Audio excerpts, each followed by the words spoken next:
Welcome to the Expert Series, brought to you by the Lupus Foundation of America. Through the Expert Series, our health education team brings you information and education about lupus to help you live better. Thank you for tuning in to today's episode. My name is Melissa, and I'll be your host. I'm very excited to welcome Dr. Ummara Shah, who will be speaking with us today about the importance of bone health. Dr. Shah is a rheumatologist who has a special clinical interest in lupus. She is an associate professor in the Department of Medicine at the University of Rochester. She also leads clinical trials in lupus and is involved in education of lupus patients at the University of Rochester. We're delighted to have you join us today, Dr. Shah. Thank you.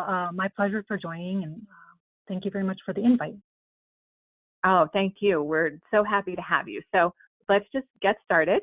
I want to start with the basics. As an inflammatory disease, does lupus affect the bones? And if so, how so? Yeah, so lupus does certainly affect the bones. So as a rheumatologist, I'm a bit partial to bones. I think they're very important, and I think it's important to be vigilant about general bone health or skeletal health in general, as our bones serve a very important function. However, I think it's kind of even more important in persons with lupus for a few reasons. One reason is that several population studies have shown that persons with lupus are at higher risk for certain disorders such as osteoporosis, and because of that disorder, they're at higher risk for fractures, particularly weight-bearing joints such as the hips and the spine. We know that the risk of fracture in patients with lupus is about 5 times that of what we see in the general population. And so let me just kind of speak a little bit about, what is osteoporosis. So, it's always helpful to kind of think about the word itself. So osteo means bone, I think, in Latin, and porous or porosis sounds very similar to porous. So it means weak bones. And this is a condition that's basically defined by low bone density. And what we know is that low bone density can actually contribute to increased risk of non-traumatic fractures, or what we call fragility fractures. So these are fractures that can happen with, very minimal trauma that normally would not cause a bone to fracture, but because of the low bone density, can result in a fracture. And we know that fractures of the spine or the hips can actually lead to, other medical problems. I also mentioned a term called osteopenia, which is basically it's kind of a precursor to osteoporosis. So it is weak bones, but not as weak as we see with osteoporosis. But there is also an increased risk of fracture with osteopenia. Oh, wow. Okay. So it sounds like bone health obviously is something that's very important to everyone, not just people with lupus, but particularly for people with lupus, because there is a link between osteoporosis and lupus. Can you explain that? And are there certain medications that people take for lupus that can affect their bone health? Yes, definitely. Absolutely. So, lupus is an autoimmune inflammatory condition. And we've seen with not just with lupus, but other inflammatory disorders that there's direct effects of the inflammation on the bone. And so, normally our bone is a tissue that's kind of always remodeling. And what I mean by that is bone normally kind of goes through a process where it's building and it's breaking down. But with when there's inflammation, like particularly in lupus, when we see inflammation in the joints, it can actually affect the bone that's near the joint. And we think that the inflammation kind of has direct effects on kind of like breaking down of the bone, and that kind of leads to weakening of the bones over time. So we've seen that folks with lupus who have maybe high disease activity or very active lupus are kind of more prone to developing weaker bones. Certain times, if like lupus is affecting the kidneys, that can actually also be a risk factor for weakening of the bones, because the kidneys play an important role in certain hormones that help maintain bone strength. Additionally, when one has a lupus flare, it can often cause a lot of pain and fatigue. And when one is feeling down and having a lot of pain, one doesn't really want to engage in physical activity. So that kind of lack of physical activity also affects overall bone health and can lead to weakening of the bones. So I'll talk about that in a little bit. You asked about certain medications in lupus. So, oftentimes rheumatologists will use steroids, so that's usually a medication called prednisone or Medrol or Solumedrol. These medications work very well to control lupus inflammation because they work pretty quickly. They're very effective, but unfortunately, sometimes they do have a side effect where they can weaken the bones. They do that in a few ways. One is, bone is made up of several minerals, particularly calcium. And so steroids can actually affect absorption of calcium in the gut. And so then the bones don't have enough building blocks to build. And then we also think that steroids kind of affect that balance of building bone and breaking down bone. And they actually have an effect where the breaking down of bone is accelerated when one is on steroids. Okay, so it sounds like people with lupus are at risk of poor bone health from both the disease itself and sometimes from the medications that they take to control the flares. I think it seems like it's something that people with lupus really do need to pay attention to. So there's another term that I saw in reading up on bone health for this episode, and it's avascular necrosis, or AVN. Can you talk a little bit about AVN and the link between AVN and lupus? Of course, yeah. So AVN stands for avascular necrosis. Avascular means lack of blood. Necrosis means like cell death in science. So literally what this term means is, lack of blood supply and death. And so what it is, it's a condition where sometimes because of inflammation, there are certain bones, kind of like the bones that make up the hip joint or the shoulder joint or the knee joint commonly are affected with AVN. And what happens is there's some sort of insult to the blood supply of these areas, and that part of the bone doesn't get enough blood supply.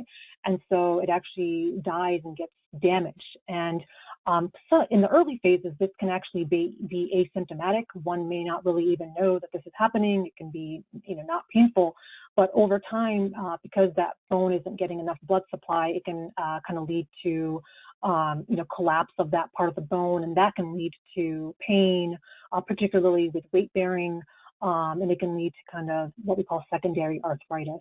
And how it's linked with lupus is in a few ways. One, I just talked about steroids. So we have seen that there's increased risk of AVN with steroid usage. And I think sometimes the risk of this really kind of depends on the individual. And unfortunately, we don't really have ways of predicting who will develop this. But sometimes steroid use can actually lead to AVN. And another way that lupus can be linked with AVN is that it can be a direct result of the inflammation that we see from lupus. So sometimes it's seen when someone has a lot of inflammation from lupus. In particular, it's seen when there's this other condition called antiphospholipid antibody syndrome. This is a condition that sometimes overlaps with lupus, and it's characterized by a propensity to develop blood clots. And we know that folks who have this condition overlapping with lupus, or if they have the autoimmune markers for this condition, that they might be at higher risk for developing this AVN. Is AVN common in people with lupus, or is it a less common condition? I'm not exactly sure of the percentage. It's not extremely common. I have to say that when I do see it, I think it's more common in relation to people who are taking steroids to control their disease. I think it's less likely, directly due to lupus. Usually when I see it, I think more commonly it's because it's a side effect of the steroid usage. Oh, okay. That makes sense. So osteoporosis and osteopenia, however, they're more common than AVN. Yes, they're definitely more common, and it's also a pretty common condition in the general population. I think they say about like 5 million Americans over the age of 50 have osteoporosis. Okay. And so it's kind of like a public health worry as well. Yeah. Okay. So are there signs of osteoporosis and osteopenia that people can look out for? How is it diagnosed? Yeah, so I would say it's osteoporosis is considered to be like a silent disorder. The same goes with osteopenia.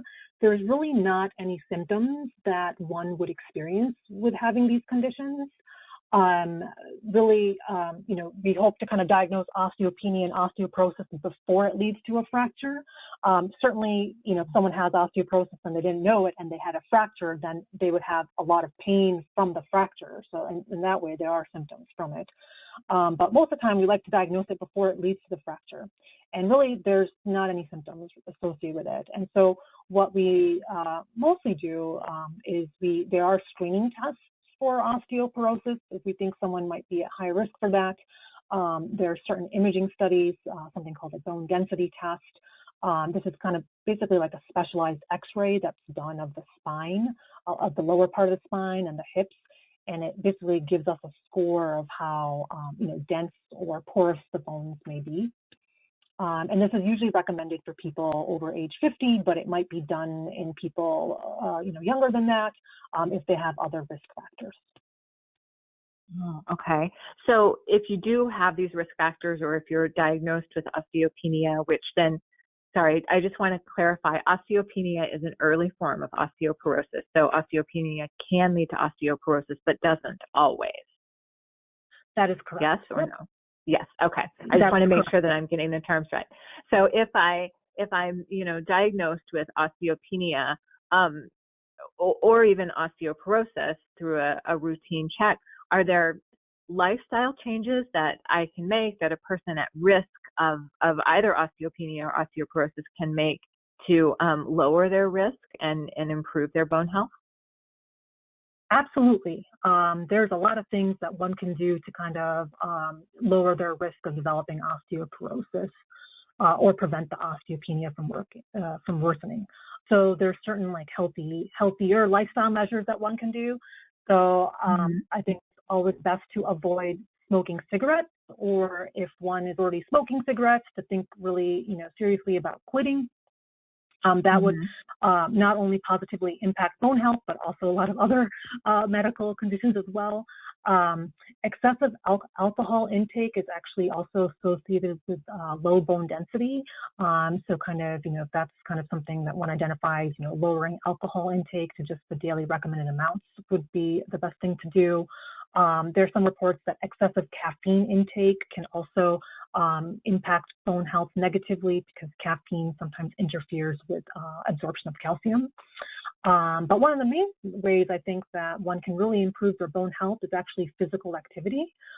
We know that weight-bearing exercises are actually a very effective way for preventing the bones from getting weaker, and it's a really effective way for building bone density. And so really what we recommend for physical activity is some form of weight-bearing exercise.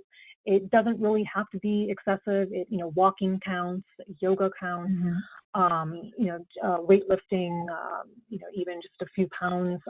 And really, we recommend about like 30 minutes a few times a week, like 3 to 4 times a week, can be very effective for, helping prevent worsening bone density, and not to mention, a lot of other benefits as well. Great. So those are ways that people can help keep their bones strong. But if you are diagnosed with osteoporosis, what are then some ways to prevent the fractures and broken bones if you know that you are at risk of those fractures? And then I'll add a second question onto that, because what should you do if your doctor considers you at risk for falling? Because I would think falling is one of the major ways that people break bones. Yeah, definitely. So I think besides being physically active, bones are made up of minerals. So another aspect that's really important to bone health is actually making sure that you're getting an adequate intake of calcium, which is like one of the main building blocks for bone, and making sure that you have enough vitamin D. which is kind of a vitamin that's really important for good bone health. So there are like daily recommended amounts of how much calcium you should be getting in your diet in a day. So it's anywhere from 1,000 milligrams to 1,200 milligrams a day. And that can either be via like foods, usually it's like low-fat dairy that's high in calcium. One serving of low-fat dairy, whether that's like an ounce of cheese or yogurt, has about 300 milligrams. So anywhere from about like 3 to 4 servings of something like that in a day would be really good. If you find that maybe those foods are not something that you really like to eat, then taking calcium supplements is also a good way to ensure that you're getting enough calcium that your bones need. We also recommend good intake of vitamin D. And so normally we recommend taking at least like 800 units of vitamin D. I often will end up checking vitamin D levels on my patients and making sure that they, have normal, good levels of that. Other things to kind of prevent falls is, kind of screening for any conditions that might lead to falls. So sometimes, getting your eyes checked or your hearing checked, because those other senses are, really important for your body to, be aware of your surroundings and prevent falls. Another really helpful tip is to wear proper footwear, making sure that you're not wearing, high-heeled shoes. The shoes should be like low-heeled. They should have a good grip. If you live in a cold, icy area like I do, during the wintertime, making sure that you have shoes that have, non-slip soles. Certainly at home, there are certain things that you should do to prevent any potential falls. So if you have any slippery rugs, making sure that they're kind of patted down, making sure that there's no wires that one can trip on, and to ensure also like, proper lighting so you kind of know where you're walking. Yeah, I would say that's important for all of us, not to fall down the stairs in the dark. Yes. So I want to go back to asking about the supplements. And I think I know the answer to this because you already sort of answered it, but then I have a follow-up that, is it safe for people with lupus to take supplements to help prevent poor bone health? And then when choosing a supplement, is there anything that, people should look out for or, try to make sure that they're getting in a supplement? Yeah, so I think it's always a good idea to discuss which supplements you're taking with your physician or provider. For good bone health, the supplements that we really focus on are like calcium and vitamin D. And, I think that you should always discuss with your doctor that you're taking an adequate amount of the calcium and that you're not, taking too much, because there are some concerns that sometimes calcium supplements have been linked to other medical problems. But for the most part, we find that an adequate intake of calcium within the limits of the daily recommended amount is actually safe. And same goes for vitamin D. Vitamin D is a fat-soluble vitamin. And so usually if you take too much of it, it can actually reach high levels, which can kind of be harmful for one's health. But this is an easily obtainable blood test that your doctor can check to make sure that, your levels are within the good range.